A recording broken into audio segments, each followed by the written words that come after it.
On this next episode of the Escalation Podcast, I'm joined by Pascale Lebaillif, a powerhouse in both the corporate and coaching worlds. With over 20 years of experience in global finance and law, Pascale has held senior executive roles at Crédit Agricole, Morgan Stanley, Credit Suisse, and JP Morgan. She's led global teams, driven strategic growth, and served on key decision-making committees shaping talent and leadership.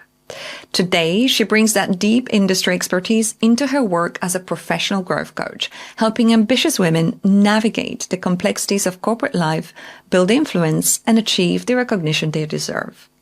Pascale is also a partner and COO at Susten, an investment firm focused on renewable energy technologies. In today's conversation, we get into what it really takes to rise through the ranks, how to lead with influence, and why true success starts from within. Hi, Pascale. Welcome to the Escalation Podcast. Hi, Edita. Thank you for having me. It's amazing to have you here today. I was very much looking forward to our conversation. You work with women across the industry in banking and finance, and you yourself are not only a COO, but also a coach, and you've been through a beautiful path of Credit Suisse, JP Morgan, Morgan Stanley, Crédit Agricole, so many big names.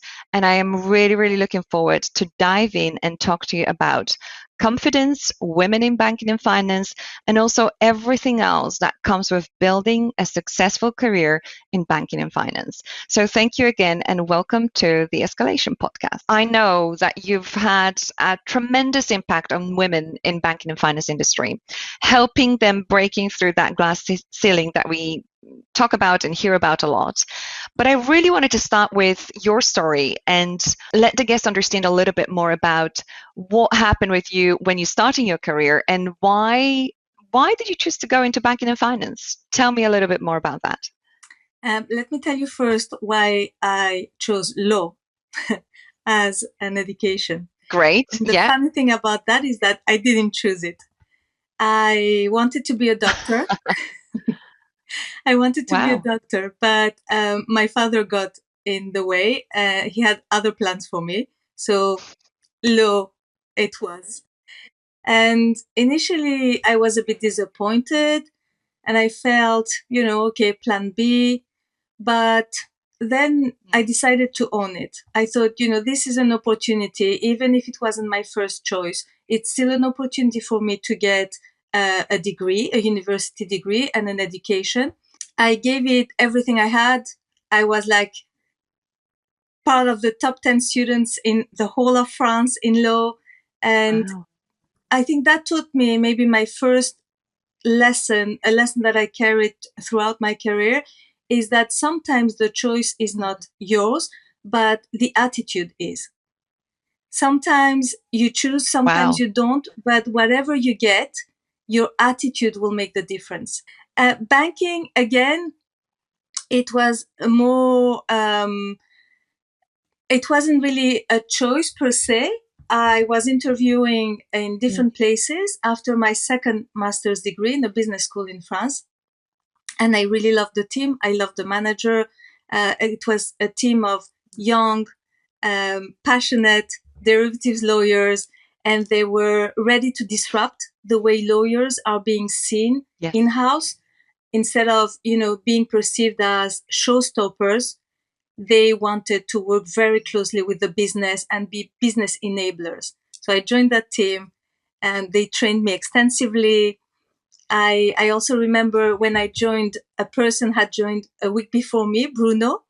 That was many years ago. I'm not going to say how long. And to this day, we're still very good friends. He now lives in Hong Kong. Wow, amazing. And do you remember your first name at work, whether it was for Credit Suisse or which bank did you start with first? I started with Crédit Agricole CIB in Paris. I do remember it very vividly. Okay. I was quite shy. I didn't know, what to say. I wasn't sure of the first few meetings. I wasn't sure of the agenda, or I didn't feel like I knew exactly what was going on in the room, but I had so much support. I mean, it was good to have a peer like Bruno going through that himself. And then, we could have a chat on the coffee breaks and discuss, but also the lawyers in the team, they were very, very supportive. So I had that amazing chance of working with people who were there to train me and support me along the way. And do you think the market has changed since? Do you think it continues to be as supportive as what you've experienced? You had a very good start. I did. I don't think the market has changed. If anything, I think there's more support. It very much depends on the organization you join and the culture within the department and the team. That's, I think, what's the most important. If the culture is there of partnership and it's a collaborative environment, then you really feel supported. And for a junior person, it's the best environment ever. I couldn't agree more. I think it's just the most exciting environment, banking and finance. And I know that you've held so many roles in the banking and finance space, and now you're a COO. So a fantastic path to climb up that ladder, as we say. Which of those roles you find most fulfilling and interesting? How is that path shaping for you? And tell us maybe a little bit more about the most pivotal moments, like shifts that you've had in that career, and how did that happen for you? Okay. I think the first one was when I was in Paris at Crédit Agricole CIB, and I interviewed for a position at Morgan Stanley here in London. And that was quite an important moment in my career. I had, I think, around 12 interviews. Wow. They paid my tickets to come here, have 8 interviews in one day. And that was a big change for me. I really wanted the job. I remember being in the meeting with the person who was the manager of the team back then. And he asked me technical questions and I had the answer, but I was so nervous I couldn't articulate them. And I felt really bad about it afterwards. So I sent him an email saying, this is the answer. And I know you know, because obviously you're the manager of the team. I just wanted to let you know that I also know. I was just nervous. And afterwards, I was told that he really appreciated that. Wow. So I got the role. Yes. I was very excited about it. It really changed my life. I moved to London and it was Morgan Stanley. Amazing team, bright people, lawyers. We were working on the trading floor. So that was, new. I love that. Terrifying at first. I love that. I think working on a trading floor makes the whole difference. It does. It does. I know that, we're similar in that way. We like working with the business rather than being just an advisory function on the side. And I really enjoyed that part, being on the trading floor, being, yelled at from meters away. Where's my agreement? My client is asking this. But it's exactly. Can we trade now? Can we trade now? Yes, can we trade now? There are lots of other moments as well. And I'm not going to do justice to the people who've helped me, but I will highlight another one. It's when I moved to JP Morgan Asset Management. I joined in 2015. I joined the global head there to be the regional head and create a documentation team from scratch. Wow. And that was exhilarating. We had to, create the templates, train the team, hire and train the team, put in place internal partnerships, of course, create the policies and procedures. And all that was happening when we had a regulatory deadline and we had to put in place lots and lots of agreements ahead of that deadline so that trading was not disrupted. I enjoyed it so much. First of all, I was lucky. I know, right? It's once in a lifetime, like opportunity to build a team from scratch. My manager, she was amazing. I think, your manager, choose your manager. You choose a job, but I would say choose the manager before you choose the job. She totally had amazing people skills. She was very supportive, the kind of manager who always has your back. That taught me also a lesson. She taught me what's leadership by trust. Wow. That's amazing. Leadership that you've just described, the support, is something that I really want to hone into and for us to have a discussion about, because I know you work intensely with women in this industry. So leaning on your experience, but also knowing what you know from your clients, I think it would be of tremendous impact to share some of the tips, if you could share, obviously, with the audience on how to navigate yourself through that career path so that you get the best out of your experience, but also feel like you're appreciated in your environment. So I'm gonna ask you about that in a minute, but you wanted to mention, I think, another pivotal moment. So what I wanted to mention is that when you're a manager, what's quite important is your manager, obviously, but the people you manage as well. I had the luck to work with amazing people. My team was quite small, but as diverse as it gets in terms of age, gender, social, educational background. And that was really enriching. They were bringing to the table a different perspective. And I very much enjoyed working with these people. Back to what you were saying about how you navigate that, and maybe, how do you climb the ladder? I would say that the secret is a mindset shift. Love it. It's a mindset shift above, building your skills like knowledge or soft skills. I think this is given.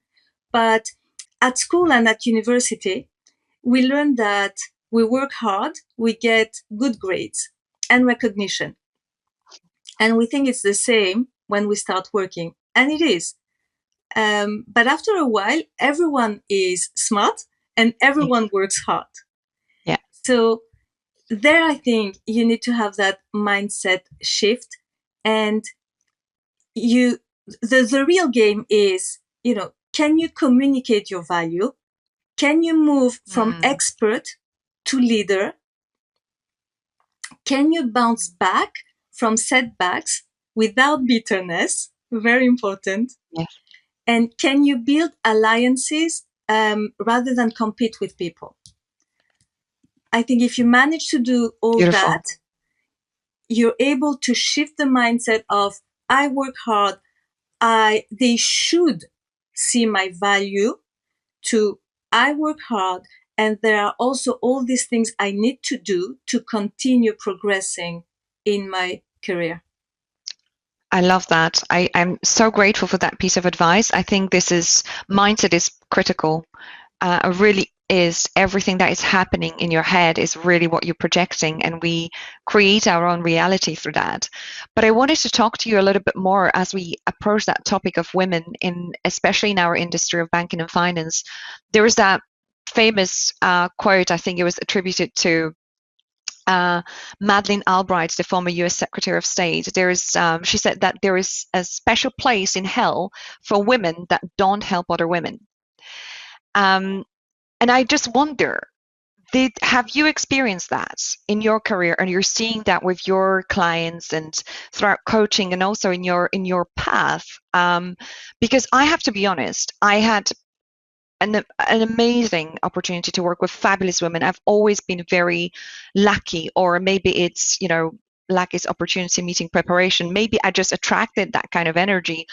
And but I've always been more supported somehow by men who were putting me in the right position, who were not, seeing things that women would pick on or voice, concerns about. Maybe not necessarily concerns, but would not be as encouraging at times. What is your experience? I've seen both. I've seen women like a manager at JP Morgan Asset Management who were really actively helping other women to progress and thrive. I've seen also women not doing such a great job. I think it's because some of us women, we're being conditioned. It's really hard for us because when a man is bold, he's being ambitious. When a woman is bold, she's being labeled as aggressive. So for Correct. us, we have to find that fine balance between coming across as smart, ambitious, hardworking, etc., but not fall into the category of aggressive, bully, or whatever else they say for women who act like men in these situations. Sometimes, as a woman, you can hear things like, "You're too ambitious." I've never heard someone say that to a man. Honest to God, I've never heard anyone say to a man, "You're too ambitious." Why is it acceptable to say that to a woman? Yeah, I remember hearing also that I was too enthusiastic. I wanted to pull the thread on that, what you've just said, because not only we don't hear men being asked these questions, but also the famous life work balance. I want us to stop there for a minute, because I find it fascinating how, not only we don't ask men, how do you balance work and life? I don't hear that with interviews with men. It's usually women who get asked the question, which is fine. But it's interesting. And I was listening the other day to Emma Grede, who is the CEO of like 4 or 5 different companies, and she's got 4 kids as well.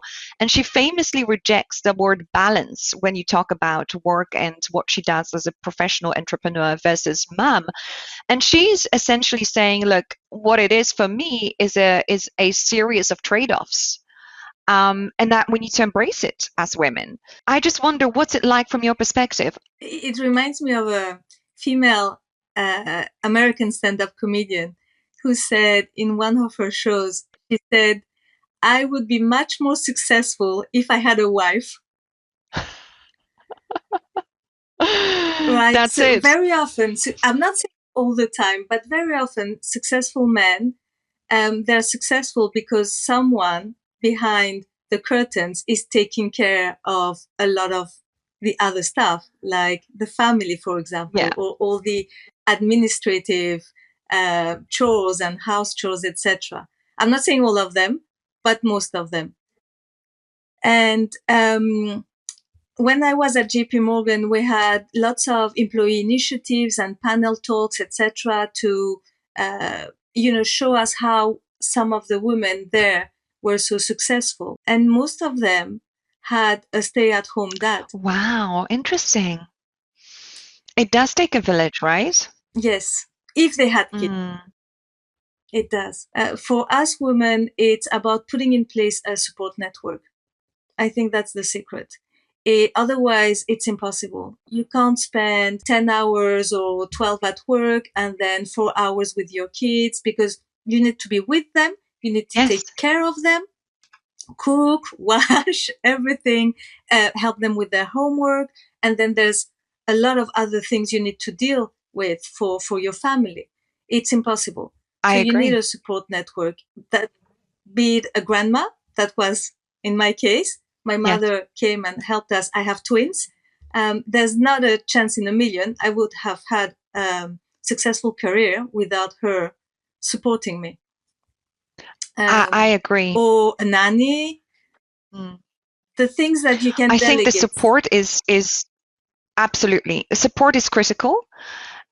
And more so, I get sometimes flustered when I see this, perception, whether it's on social media or from successful women who lured us into that sense of, oh, this is easy. You just have to organize yourself, get up early, get up at 5, do my meditation, do my run, everything happens, seamlessly. And I'm thinking, does it? Let's just, be honest about it. It does not, and you feel that mom guilt, and you feel that, constant pull, like, oh, I'd wish to do that with my daughter or son or, my child. Instead, I need to go into a meeting. So it is support is critical. But what I want to talk to you about also is the career path. And I know you work with women on that as well.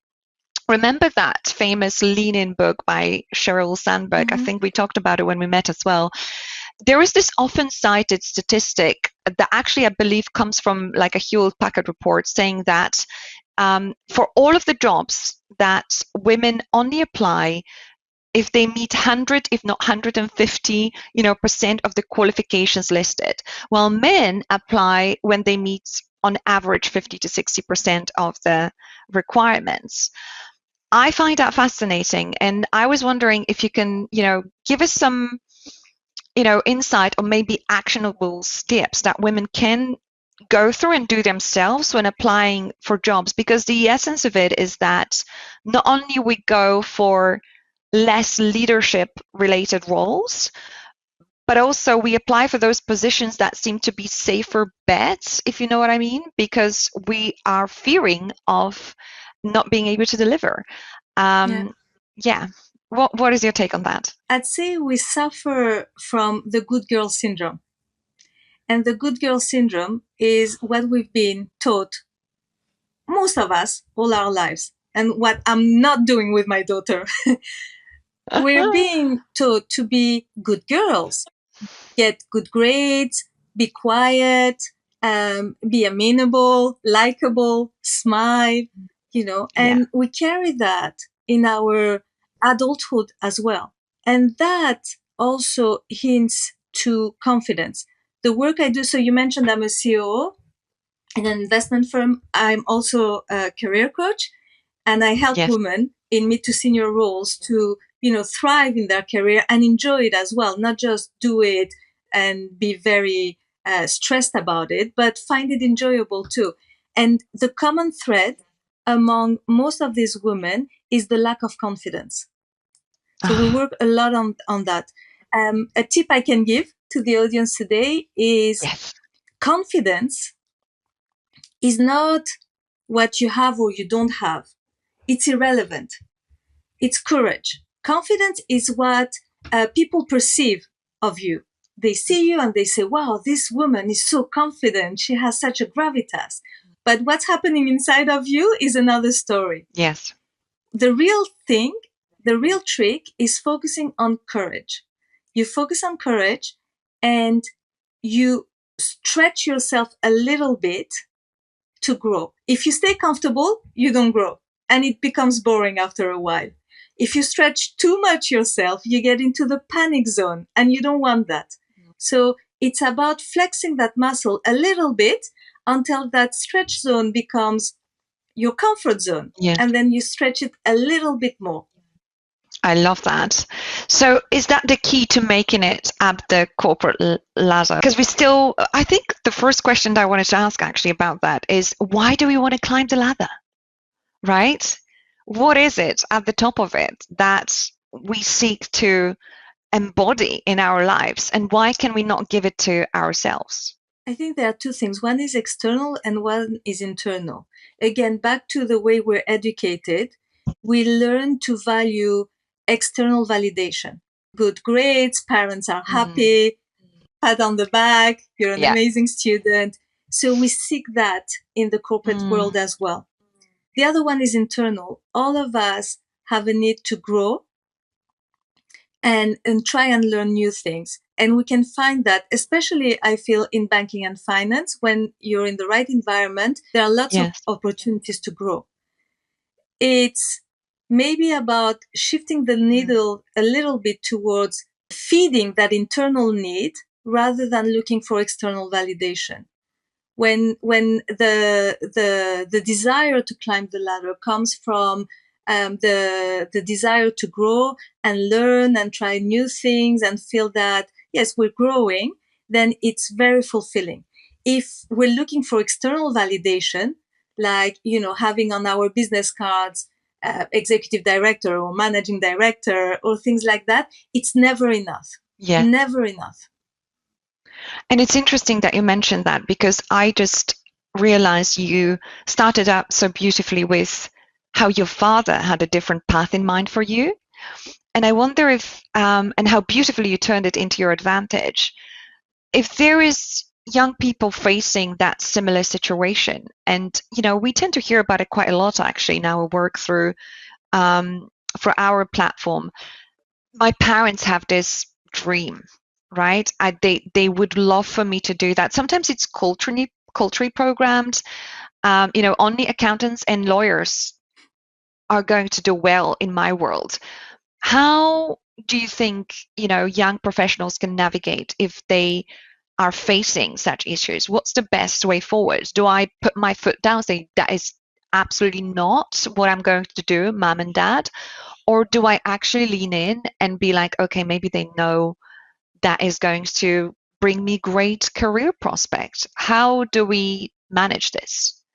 It depends on the person and it depends on the personality. Some people can put their foot down and say, no, absolutely not. And then be brave enough to cope with the consequences and find ways of doing what they want to find. And then if it doesn't turn out right, they're also brave enough to face the consequences without beating themselves up. Some people are not like that. And for them, maybe I would say they should think twice. A decision is never the end of your life. It never says that this is what you'll be doing for the rest of your life, especially now. There is no such thing as, working in one function, in one organization, your whole working life. I wanted to pick your brains on the famous grind in the banking and finance industry. I wanted to start off with a, basic question around it because it's so much associated with the way we work in banking and finance. Is the grind a must to a success in the banking and finance industry? The grind is important, but you shouldn't let it bring you to the brink of burnout. Right. You need to find the right balance between working hard and taking time for yourself. You need to take care of your mental health as well. The younger generations, they're really good at going to the gym, etc. So taking care of their bodies, they also need to think about their mental health. It's equally important. So I'd say, unfortunately, in banking, yes, most industries actually, if you really want to stand out and have a beautiful career, especially at the beginning, but I would say it follows you throughout your career. Yes, the grind is important, but you need to find the way to balance that. I love that advice. I think that's very important. Mindset and your mental health in this industry is, I would say, one of the most critical, parts of the equation of success. But you're also not only coaching, but also managing your busy schedule, but also all the queries that are coming through to you being a COO. So tell me a little bit more about that, because that is next level to me. Can you talk us through a typical day of a COO and what that entails? I'll start by saying that there is no typical day. That's the beauty of it. I love that. Really. So one day I'll be structuring a vehicle for our investments. The other day I'll be deep diving in due diligence questionnaires or regulatory frameworks. And the next day I'll be, working within, because I'm a member of the investment committee as well, and take decisions as to whether or not we're going to pursue an investment. Wow. It's like a mind exercise. You have all the hats when you're a CEO, and especially in such a small organization, it's just 12 of us. So you're a strategist one day, you're a problem solver the next day, you're a sounding board the third day. And that's what I enjoy. It's not for everyone. I think, you need to be comfortable being uncomfortable to do that kind of job. If it's too much of a stress and a stretch, you can easily drown in it. But I do find it exhilarating. I like that. Amazing. And how do you maintain your focus during the day? How do you deal with distractions? Easy. So I don't check my emails all the time. Oh, I put my phone away. I use the Pomodoro technique, which I'm sure you know, 25 minutes timer. And then you focus on one task, 25 minutes. It's not a lot, but you can get out a lot in 25 minutes. I don't believe in multitasking. I don't think that's true. If you jump from one thing to the other, it takes you a bit of time to readjust into the new task. and that's time wasted.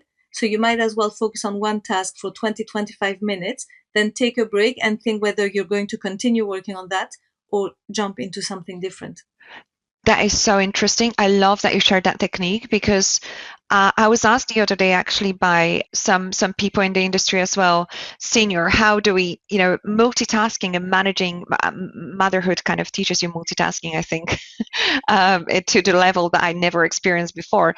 But I understand and I agree with that. Multitasking doesn't work. But the question that came up is open office space and how people work in today's corporate environment. And obviously the grind that we just talked about, the fact that we had been used to being in the offices for many, many years and working long hours in the offices, that's been interrupted by COVID. And now people are slowly but surely going back to the offices. You must be in that office space to really be productive. And there is a lot of research on the point, and one of which indicates that actually people work in office, open office space are interrupted on average, I think, every 11 minutes. And it takes 23 minutes to go back to your task.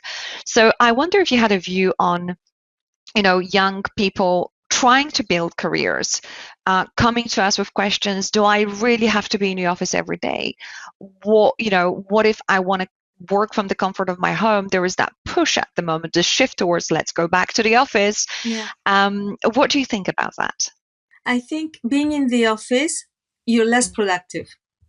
That's a fact in my view, because of what you just mentioned. When you're being interrupted all the time, running from one meeting to the other, well, you're not producing anything. But being in the office has a really big advantage, especially for more junior employees, and that's the fact that they get the opportunity to learn by osmosis. If you're in the comfort of your home, and don't get me wrong, I love working from home. It's great, you can focus and be productive, but you don't learn from other people's experience. And that's what I gained by working on the trading floor, for example, or being on open space offices. I don't like it very much, I'll be honest, especially as lawyers. Yes. There's a time to work with people, and there's a time to work in a quieter environment and focus on reading 300 pages of specific regulation, for example. You can't do that when you're being interrupted every 11 minutes. No way. But you can book yourself a room, right, to do that from time to time. But especially when you're young, it's so, so important to be close to, more experienced colleagues and learn by osmosis. You can turn around, ask a question. It's not the same as scheduling a meeting in the calendar and having the talk in 1 week's time. I couldn't agree more. I think it's very powerful at the beginning of your career, especially, to be around people that are in the business, that are in the midst of it, that are really doing the doing, right? Whether it's on a trading floor, whether in a law firm environment or in-house legal, I think that's how you really just if you work around magnetic individuals, and banking and finance is famous for having lots of charismatic characters and lots of people have a lot to say, that is really, really a good experience. But I wonder with all of that, as we're talking about day in and out in the office or not, there is a lot of pressure that comes, with the environment, with the work that we do. And I wonder if you have any tools that you could share with the audience, or any, if there is a box of tools that we can use to manage, the stressful environment that sometimes we put ourselves in, or the pressure of the emails, the work, the deals, can we trade now? How do we manage that? There are many elements we can put in place to achieve that. The first, I would say, is internal. And I'll go back to what one of my managers told me at Morgan Stanley. She was amazing. She really, really, her words still resonate in my ears. And she told me, we're not saving lives here.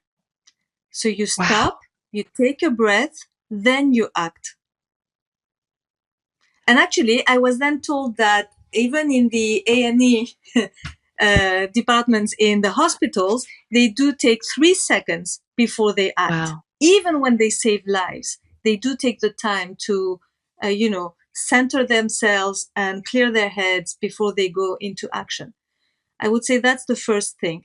Don't get caught in that panic mode. And then it's about putting boundaries intentionally. And that one is really, really hard. I feel like, especially for women, it's hard to put boundaries because we want to be liked. We don't want to be seen as people saying no, or I'm not going to do this, or showstoppers. But boundaries are really important. And there are ways of elegantly, but firmly putting boundaries. And that, I think, is going to help you a lot when you're in that type of environment, when sometimes the truth is the emergency is artificial.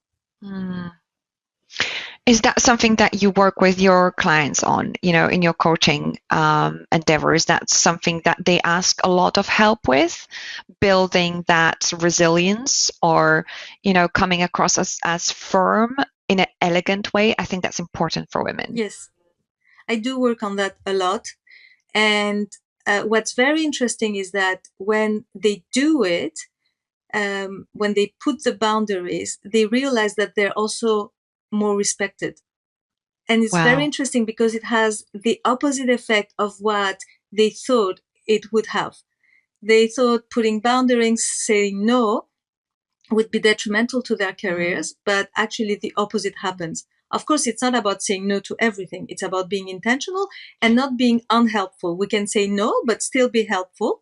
Once you learn how to do it, people do respect you more, and they respect your time. It's also about, your colleagues respecting your time. You respect theirs, but they also need to learn to respect your time. We work a lot on that with my clients. This and confidence, I think those two are the common threads I see amongst the women I coach. We often wait to feel confident to do something.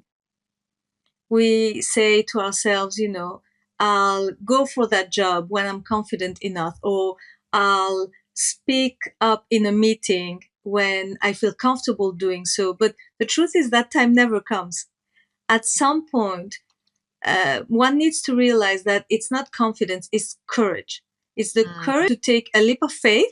Yes. Do what you need to do or want to do, and be okay if it's a disaster. It's also that fear of failure. It's incredible how lots of people, they really fear failing so much that it becomes physical. Wow. And failing, like saying something silly in a meeting, or completely irrelevant, nothing bad happens. If anything, you spoke up, well done. Every time we speak, every time we do something, we feel the need to, cross the T's and dot the I's and double check. And it's such a waste of time, because then we stay in that comfort zone and we don't grow.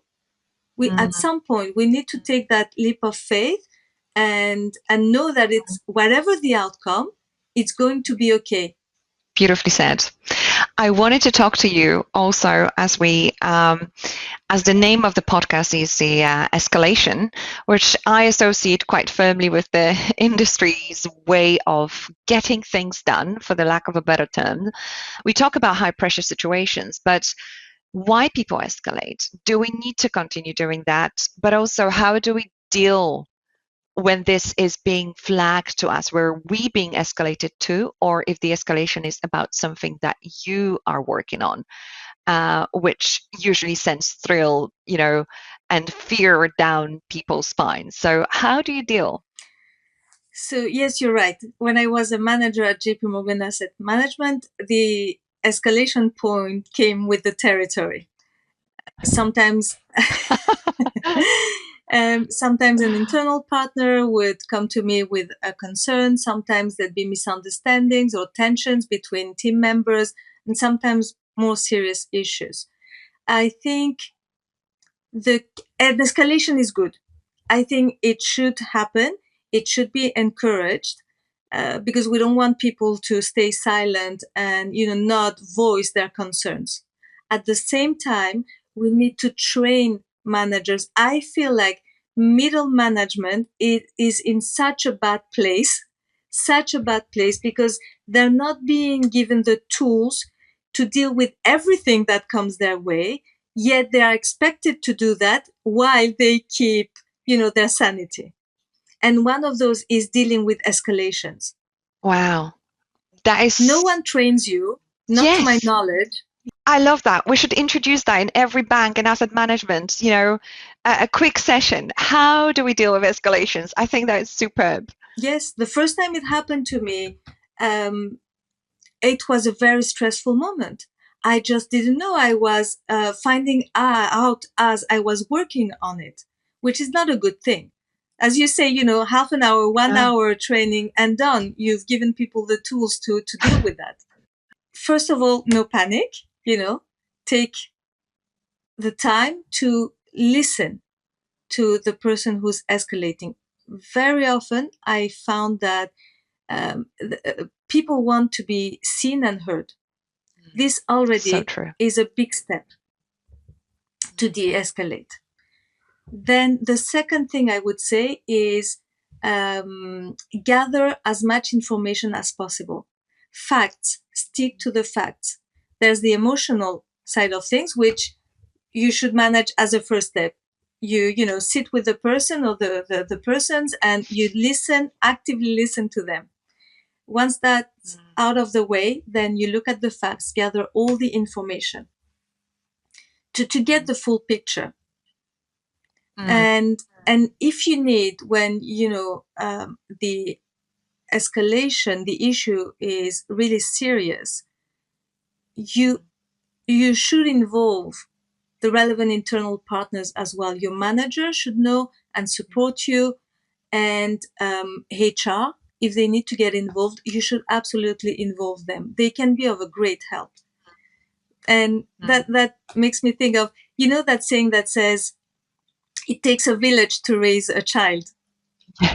Yes. I'd say it takes trust and collaboration to make a business thrive.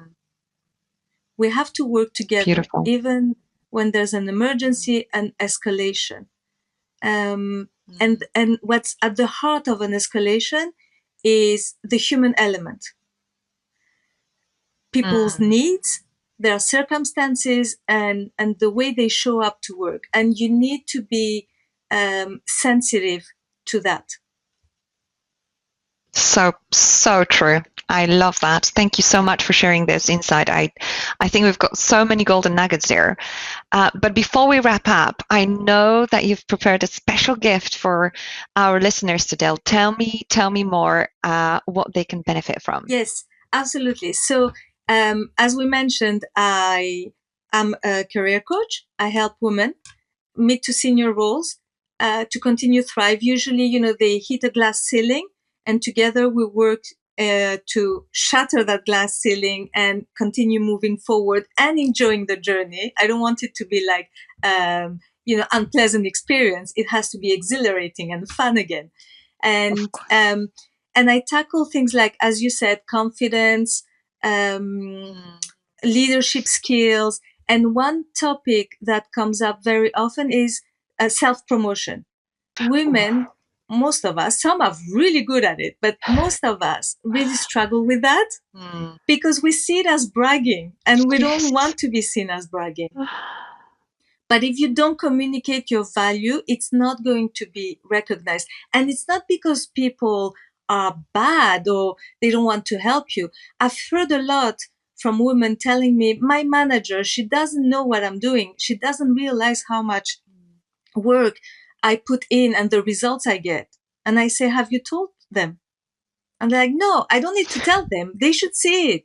And I tell them, well, they have a million things in their minds. It's not that they don't want, they can't. Sometimes, it's just about making sure that the right people know about your value and the work you do. So what I want to give to the audience today is access to a webinar I ran for Taylor Root a few months back on self-promotion. Amazing. How to do it in a way that feels authentic.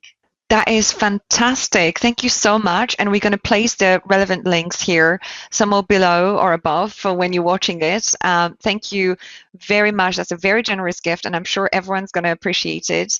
I think we came obviously to a conclusion.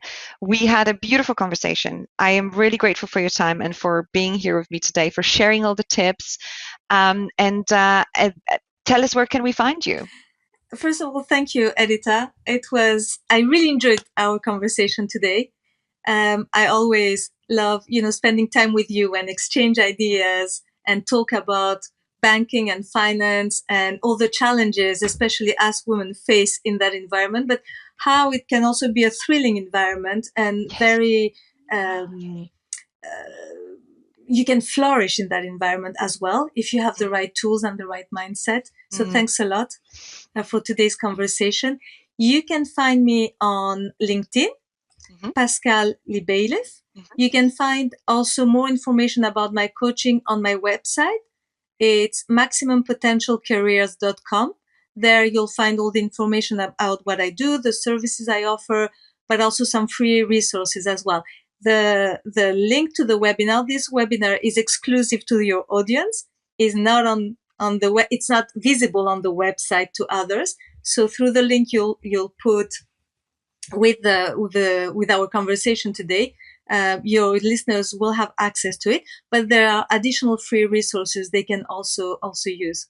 Thank you again, Pascale, for being with me here today. I had an amazing time. I am thinking this is probably not the last time we're having a conversation, but I hope you enjoyed it. And again, very grateful for your time.